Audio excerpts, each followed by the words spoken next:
Naman. Ito po, okay naman po. Happy naman Sa happy.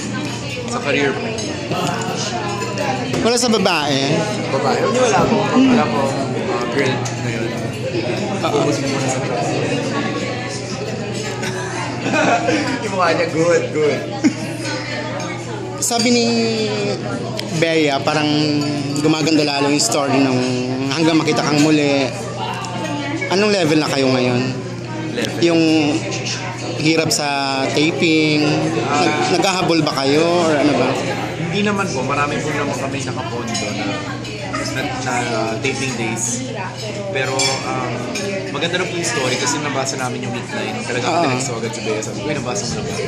Kasi bago yung mangyayari po talaga. Tsaka ang ganda in the sense na sobrang laki ng change na mangyayari. Naka-adjust ka na kay director. Kay direct, oo. Wala kayo binabasa ko na script ko from end to end. Napagalitan ka na ba niya? Napagalitan ka na ba niya? Yes. Meron na rin po. Hindi ko po kasi nabasa yung script nung one time. Kasi parang dinaanan ko lang yung arte ko. Bumaba po siya. Bumaba sa OB ba? Sa ban? Tapos? Pumunta sa set. Ano ba? Ganyan lang gagawin mo. Natakot ka? Opo, natakot po ako. Pero